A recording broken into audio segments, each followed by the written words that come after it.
Assalamualaikum warahmatullahi wabarakatuh. Rukun negara merupakan satu idea yang disepakati oleh pemimpin dalam membentuk Malaysia sebuah negara yang harmoni. Untuk lebih memahami, maksud rukun negara ialah satu prinsip untuk mewujudkan suasana masyarakat yang mencintai akan negara. Dalam erti kata lain, rukun negara digubal bagi mencapai perpaduan masyarakat yang berbilang kaum dan mengekalkan keamanan negara. Seterusnya ialah sejarah penubuhan rukun negara. Sejarah penubuhan rukun negara bermula pada tahun 1970 yang bertujuan untuk mencapai satu pegangan atau pengertian terhadap aspirasi nasional antara masyarakat berbilang kaum di Malaysia tanpa mengira asal-usul dan keturunan masing-masing. Rukun negara merupakan ideologi kebangsaan. Ia telah dibentuk pada 31 Ogos 1970 oleh Majlis Gerakan Negara setahun selepas kejadian 13 Mei 1969 yang telah mengganggu keharmonian dan ketenteraman dalam negara. Prinsip-prinsip dalam rukun negara menjadi nadi kepada keharmonian dan perpaduan kaum di Malaysia. 5 prinsip yang terkandung dalam rukun negara seharusnya difahami dan dijiwai oleh setiap penduduk. Pertama, kepercayaan kepada Tuhan. Ia menjadi prinsip penting kepada kehidupan rakyat iaitu asas kehidupan beragama.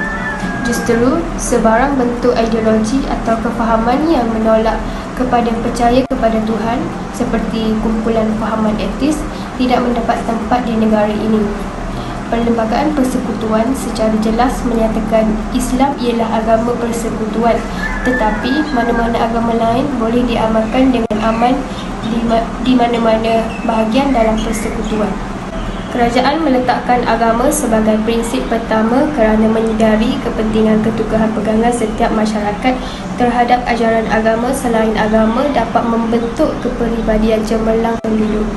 Prinsip keagamaan boleh menyatukan hubungan antara pelbagai kaum kerana ajaran agama menekankan kepentingan hubungan sesama manusia. Apakah yang anda tahu tentang maksud di sebalik prinsip rukun negara kedua, iaitu kesetiaan kepada raja dan negara? Prinsip kesetiaan kepada raja dan negara ini menjadi unsur dan ciri penting dalam soal kewarganegaraan di negara kita. Sebagai warga negara Malaysia, kita perlu menumpukan sepenuh taat, setia dan jujur ikhlas kepada Yang di-Pertuan Agong dan negara, seperti mana yang tertulis dalam rukun negara. Mengapakah kesetiaan kepada raja dan negara ini tertulis dalam rukun negara? Hal ini kerana penghayatan terhadap prinsip kesetiaan kepada raja dan negara ini mampu membentuk satu bangsa Malaysia yang patriotik dan bersatu padu, kerana raja adalah payung negara yang menaungi seluruh rakyat di negara Malaysia. Justru itu, kesetiaan kepada raja dan negara ini tertulis dalam rukun negara. Keluhuran perlembagaan bermaksud kemuliaan dan keagungan undang-undang dan ia merupakan prinsip rukun negara yang ketiga. Kedudukannya terletak sebagai undang-undang tertinggi di mana ia menjadi sumber kepada semua undang-undang dan jika terdapat undang-undang yang tidak selaras dengan Perlembagaan Persekutuan atau Perlembagaan Malaysia, maka undang-undang tersebut adalah terbatal. Perlembagaan Persekutuan ini mengatasi semua sistem pemerintahan kerajaan yang terdiri daripada Badan Perundangan, Badan Kehakiman dan Badan Eksekutif serta Yang di-Pertuan Agong. Badan Kehakiman merupakan badan yang berperanan menjaga dan memelihara kemuliaan dan ketertinggian Perlembagaan Persekutuan serta menentukan kebenaran sesuatu undang-undang. Jadi, jelaslah bahawa tiada institusi lain yang mampu melebihi keagungan Perlembagaan Persekutuan dan ia menjadi pelindung kepada seluruh rakyat Malaysia. Kedaulatan undang-undang bermaksud kerajaan dan rakyat keseluruhannya terikat oleh undang-undang. Undang-undang perlu diutamakan kerana ia merupakan lambang kepada kedaulatan negara. Malaysia merupakan negara yang mempunyai pelbagai kaum, agama dan bangsa, menyebabkan negara ini memerlukan undang-undang bagi mewujudkan masyarakat yang aman dan damai. Tanpa undang-undang, ketenteraman rakyat akan tergugat kerana merasakan hak yang diperlukan oleh mereka tidak adil dan saksama. Walaupun terdapat hak kebebasan asasi, tidak bermakna rakyat boleh melanggar undang-undang dan perlembagaan Malaysia. Oleh itu, rakyat disarankan untuk mematuhi undang-undang bagi memelihara kedaulatan undang-undang negara. Rukun negara yang kelima dan yang terakhir ialah kesopanan dan kesusilaan. Sebagai sebuah negara yang mempunyai masyarakat berbilang kaum, kita hendaklah menghormati agama dan bangsa sesebuah kaum tersebut agar hidup masyarakat berbilang kaum lebih harmoni. Selain itu, semua pihak memainkan peranan yang penting dalam menghayati rukun negara ini, tidak kira umur, bangsa dan agama. Oleh itu, kerajaan dan rakyat perlu bersatu padu dalam menemukan pelbagai cara untuk masyarakat menghayati rukun negara serta menerapkannya dalam kehidupan seharian agar negara boleh terus maju ke hadapan dan masyarakat boleh hidup aman dan damai. Kepentingan rukun negara ialah memberi keadilan kepada setiap rakyat. Di sini kita dapat melihat bahawa setiap rakyat mempunyai hak kesamarataan untuk menikmati perolehan dan kekayaan negara.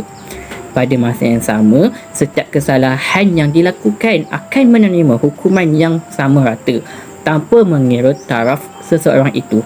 Oleh itu, dapat menjamin keadilan yang sama rata kepada setiap rakyat. Mencapai perpaduan yang lebih erat, semua rakyat perlulah bersatu padu bagi mewujudkan negara yang mempunyai rakyat yang bersatu padu tanpa mengira bangsa. Rukun negara dapat membentuk satu bangsa yang bersatu padu di mana semua rakyat tanpa mengira kaum mempunyai semangat kesetiaan dan cinta akan negara. Rakyat negara ini terdiri daripada berbagai kaum dan dengan berbagai-bagai perbezaan yang wujud. Keadaan ini menyebabkan wujudnya ketidakseimbangan ekonomi antara kaum. Walaupun terdapat perbezaan, kita boleh membentuk satu bangsa yang bersatu padu di mana semua rakyat tanpa mengira kaum mempunyai semangat kesetiaan dan perasaan cinta terhadap negara jika rakyat menghayati rukun negara. Membina sebuah masyarakat yang progresif juga merupakan antara kepentingan menghayati rukun negara. Hal ini demikian kerana rukun negara dapat mewujudkan sebuah masyarakat yang boleh mencapai kemajuan di bidang sains dan serta teknologi selaras dengan perkembangan teknologi serta dunia tanpa sepadan dan era globalisasi. Masyarakat progresif perlulah diwujudkan agar masyarakat dapat bergerak maju sejajar dengan kemajuan sains dan teknologi agar dapat menjadikan Malaysia sebuah negara maju sebagaimana matlamat wawasan negara yang menginginkan masyarakat yang progresif.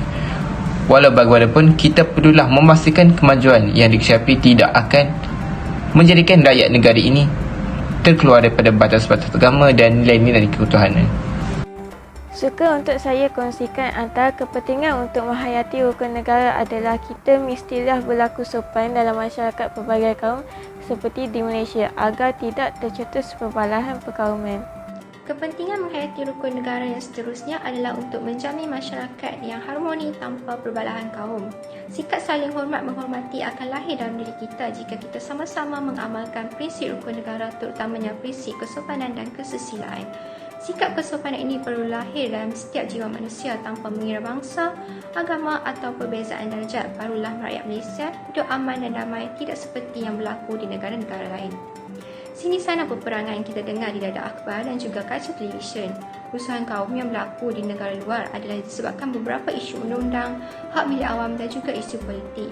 Oleh itu, penghayatan rukun negara amat penting untuk mengelakkan kejadian seperti di atas tidak berlaku di negara kita. Kepentingan memelihara rukun negara ialah masyarakat Malaysia yang memelihara hidup secara demokratik, iaitu kehidupan yang berbeza tetapi tidak melanggar undang-undang perlembagaan persekutuan. Yang pertama, setiap lapisan masyarakat Malaysia mempunyai hak asasi, kebebasan bergerak, bercakap, berhimpun dan sebagainya. Hak istimewa orang Melayu dan Bumiputera akan dipelihara. Tanpa perpaduan, sesebuah negara itu akan menjadi lemah, sukar untuk dibangunkan dan mudah diancam oleh kuasa luar dan negara kita sendiri. Jadi kesimpulannya, rukun negara harus dilihat sebagai internal cohesion atau kuasa dalaman yang mampu mengikat perpaduan dan semangat patriotisme dalam kalangan rakyat. Objektif dan prinsip yang terkandung dalam rukun negara itu sendiri masih relevan untuk membentuk jati diri dan kepribadian rakyat. Jadi di sini kita janganlah mengandaikan keamanan yang dikecapi hanya kerana perasaan hati dan ketidakpuasaan yang tidak dikongsi oleh majoriti rakyat. Jangan kita lupa bahawa iklim kemakmuran dari keamanan negara yang selama ini dikecapi hanyalah mainan mimpi bagi sesetengah rakyat negara asing.